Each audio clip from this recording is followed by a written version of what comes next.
Ang pagbibigay ng unlimited rice sa mga kainan. Yan naman ang mungkahi ng National Food Authority sa gitna ng kanilang panawagang magtipid sa bigas ngayong nagmahal ang commercial rice. Saksi si Julius Segovia. Wala mang problema sa supply ng bigas. Nagtaas pa rin ng piso kada kilo ang presyo ng commercial rice sa merkado. At ayon sa National Food Authority o NFA, posible pa raw masundan ang dagdag presyo ipinatupad ng isang buwan dahil sa walang puknat na pagtaas ng presyo ng mga produktong petrolyo. Huwag nating asahan na yung commercial sector, kasi profit motivated naman yan, kailangan kumita niyan, hindi babawiin yung karagdagang cost. Sa monitoring ng NFA, matapos ang piso kada kilong dagdag presyo, nasa pagitan na ng 30 hanggang 35 pesos ang commercial rice. Sa Kidapawan City, hanggang 3 piso kada kilo ang isinipa sa presyo. Pero sa Kamuning Market at Mega Q-Mart na kapwa nasa Quezon City, nanatiling stable ang presyo ng bigas. Katunayan, mas bumaba pa raw ang presyo dahil harvest season. Siyempre, mga bagong ani, gusto nila madispose agad para huwag mangitim yung mga bagong ani. Pero kahit wala raw dapat ikabahala sa supply ngayon, hinihikayat ng NFA ang publiko na magtipid sa konsumo ng bigas. At isa sa mga suhestyon ng ahensya, Ewan ko kung pwede nga lamang Gusto ko ipagbawal yung unlimited rice Yung mga restaurant na unlimited rice. Kasi pag okay lang sana kung inuubos yung kanin. Ang problema, kukuha ng pagkadami-daming kanin tapos hindi naman uubusin, tapo na yon. noong 2008, bilang tugon sa panawagan ng gobyerno na rice conservation, nagbenta ng half rice sa mga fast food chain na Jollibee at McDonald's. Bagay na hanggang ngayon ginagawa ni Aling Rustica na may karinderya. Meron nasasayang talaga kung minsan hindi nila nauubos. Kaya nga pag humihingi sila sa akin ng half rice, binibigyan ko sila. Ako si Julius Segovia, ang inyong saksi. Samantalang nagmahal na ang mga gulay at isda sa palengke ilang araw bago ang Semana Santa at posibleng magtuloy-tuloy na ito hindi lang dahil sa tumataas na demand kundi dahil sa mas mataas na gastos sa pagbabiyahe ng mga produkto. Saksi si Susan Enriquez. Ilang araw bago ang Semana Santa, mabenta na ang mga gulay at isda dito sa Cloverleaf Market. Pero gaya ng inaasahan, makambal nito ang pagtaas ng kanilang presyo. Ang repolyo, broccoli, cauliflower, sitsero at Baguio beans, nasa 40 pesos kada kilo na. At inaasahang tataas pa raw ito ng halos 20 pesos habang papalapit ang Semana Santa. Ganito rin daw ang asahan sa mga isdang dagat gaya ng galunggong, tulingan, alumahan at hasa-hasa. Ayon sa mga nagtitinda, posibleng lumampas na raw sa 100 piso ang bentahan nito pagpasok ng Holy Week. Pati mga isdang tabang gaya ng tilapia at bangus nagmahal na rin at posibleng umabot pa sa 20 pesos ang dagdag presyo pagpasok ng Semana Santa.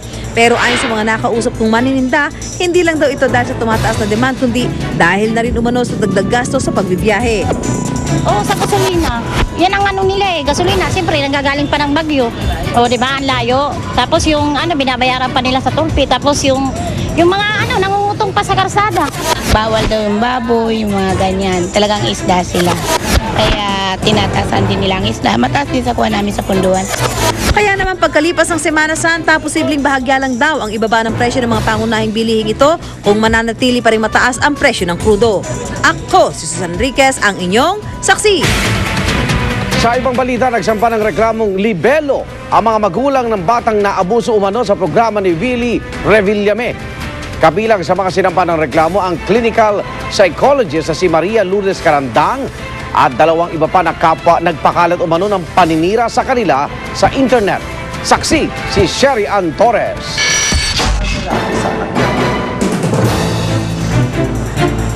Kung saan-saan na kami ngayon tumutuloy, natatakot kami sa mga sinasabi nila sa amin. Ito ang buwelta ng ama ng batang nagsayaw sa programa ng TV host na si Willie Revillame sa mga nagsasabing naabuso ang kanyang anak. Kanina naghain na reklamong libelo ang mga magulang ng bata laban sa psychologist na si Dr. Maria Lourdes Carandang na siya naghain na reklamong pang-aabuso sa MTRCB at Commission on Human Rights. Dahil daw sa mga reklamong inihain ni Carandang sa MTRCB at sa CHR, nagulo raw ang buhay nila. Hindi sumagot si Dr. Carandang sa aming email at tawag. Kasama rin sinampahan na reklamo si Froilan Grate, ang di umunoy nag-upload ng video ng pagsasayaw ng bata sa YouTube at Facebook. At si John Silva, isang vlogger na tumalakay sa nangyaring pagsasayaw. Ginamit daw kasi ng dalawa ang internet para siraan sila at ang kanilang anak. Sinampahan din na iba pang John at Jane Doe na nanira umano sa kanila. Sa isang pahayag, sinabi ni Grate na handa siyang harapin ang kaso. kung sa tingin daw nila ay libelous ang anyay paninindigan sa karapatan ng mga bata. Maging si Silva binaliwala rin ang kaso na anyay sly tactic daw ng TV5 at mga abogado ni Revillame na gumagamit lang daw umano sa magulang ng mga bata. Wala pang reaksyon ng TV5 sa huling aligasyon ni Silva, pero nauna nitong sinabing walang intensyon ng TV5 at ang programa na pahiyain ng bata. Ayon sa abogado na mag-asawa na si Atty. John Pineda, mag-uusap pa sila kung dadalo sila sa CHR hearing. Sabi ni CHR Chair Eta Rosales, iimbitahan naman nila si Revillame, pati na ang mga magulang na naturang bata para hinga ng pahayag. Ako si Sherian Torres, ang iyong saksi.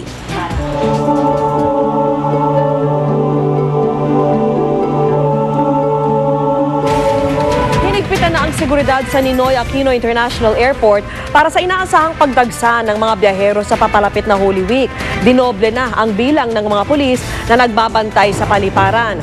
Bukod sa mga masasamang loob, hinihikayat din ng Manila International Airport Authority ang mga pasahero na isumbong ang mga empleyadong mangingigil sa kanila. Ang Philippine Coast Guard naman sa Lunes magsisimulang mag-inspeksyon sa mga pasahero at mabiyahing barko sa mga pier. Isang barangay San Isidro Rescue Team sa unang rumesponde nang mag-emergency landing ang helicopter ng Philippine Air Force sa isang bakanting lote sa Taytay, Rizal. Ligtas naman ang lahat ng sakay ng chopper. Nasaksen po yan ni U.S. Cooper Philip de los Reyes na miyembro ng rescue team at narito ang kanyang kwento. Bali yung chopper kasi napansin ko na mababa yung lipat. Paikot-ikot siya siguro mga twice yata. Tapos nung mababa na yung lipat, nung nag-crash na, doon pinuntahan na nung nung grupo namin. So, tinignan namin kung may mga taong masaktan. So, okay naman yung mga pasahero. Bali 5 yung nakasakit sa chopper. Lahat naman sila okay. Napansin lang namin na yung chopper talagang yung pagka-crash niya halos kumabini na nga. Sira na yung pinaka-propeller. So bilang member ng rescue team ng Barangay San Isidro, ginapanala namin yung responsibilidad natin sa mga nasaktan. Ako po, ang U.S. Cooper Philip de los Reyes ng Barangay San Isidro rescue team para sa saksi. At kayo rin po pwede maging saksi. Bukod sa mga video at litrato ng mga balitang inyong nakunan, pwede rin padala sa U-Scoop ang kuha sa inyong sarili habang kinukwento ang inyong nasaksihan. Dahil dito sa saksi, hindi lang po reaksyon ang mahalaga.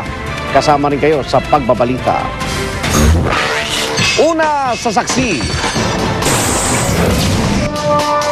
Ang kakaibang bersyon ng basketball na nilalaro sa loob ng isang bilog na court. Nagagandahang resort sa pusod ng kabundukan sa Itogon, Benguet, dinarayo ng mga bakasyonista. At mga tiger shark, bagong kinagigiliwang atraksyon sa Manila Ocean Park. Huwag bibitiw! Sama-sama pa rin tayo magiging saksi